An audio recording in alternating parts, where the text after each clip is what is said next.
Hey, what's going on, everybody? I just want to take a moment and make a video. I read a lot. I think most everybody on here knows that I read at least an hour a day. It's one of the things that I tell people changed my life. I started doing it 5 years ago. I just forced myself to get up earlier, have a cup of coffee, and read a book in the morning. Now I do 20-minute blocks. So I'll do a 20-minute block in the morning, 20-minute block in the afternoon, and a 20-minute block usually in the evening. Anyway, a lot of people ask me what my favorite book is or something that I got something out of. This is one of my favorite books of last year. I don't know if any of you have read it, if you like Tim Ferriss or not. I don't know if 4 Hour Workweek has a pretty divided following. This book is nothing like that. I was actually against reading it because I listened to his podcast and I thought it was just a bunch of his podcasts transcribed. It is absolutely not that.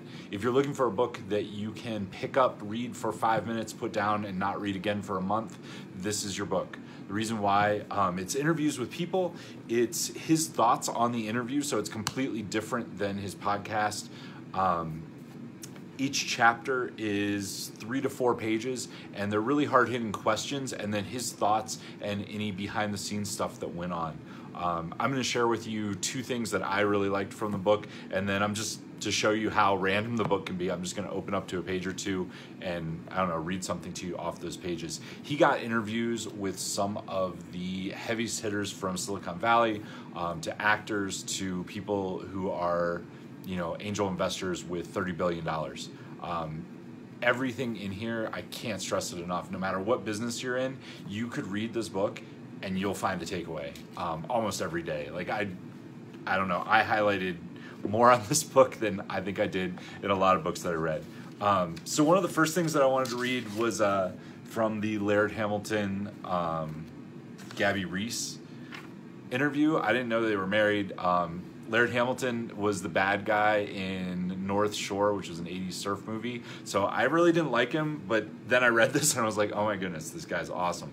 But the quote I'm going to read you is actually from Gabby Reece. It says, "Practice going first. What's something that you've learned that you always try to do to make the world a better place? I always say that I'll go first. That means that if I'm checking out at a store, I'll say hello first. If I'm coming across somebody and make eye contact, I'll smile first. I wish people would experiment with this in their life a little bit. Be first. At most times, this comes in your favor. The response is pretty amazing. How can anyone not smile at you when you're smiling at them genuinely?"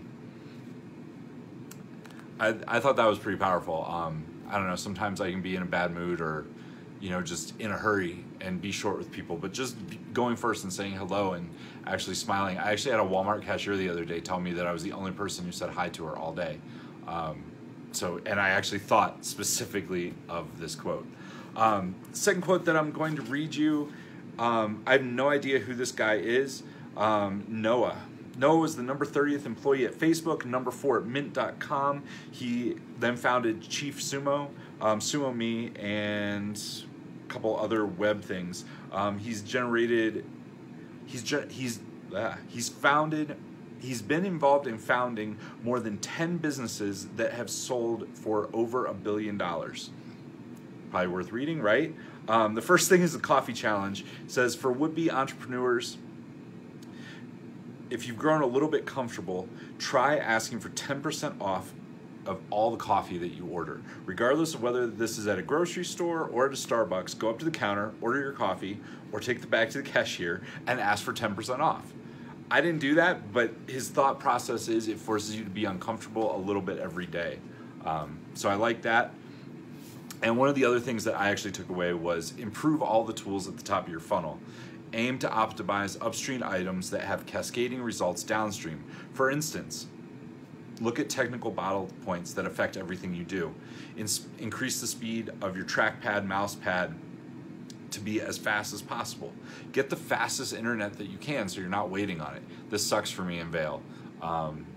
We're on DSL here. We're at 4 megabits per second, which is just above dial-up. It's horrible. I actually have 4 lines at my place. I play, and they're not cheap. They're $40 a piece, and I pay for 4 lines so that I can actually use different things.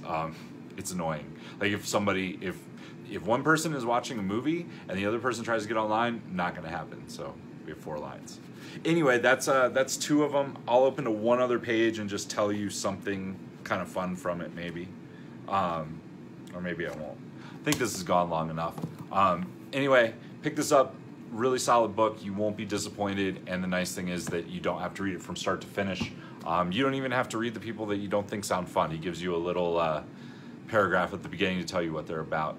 The other 2 books, my top 3 from last year, one of them was Shoe Dog, which was the story of Phil Knight and Nike.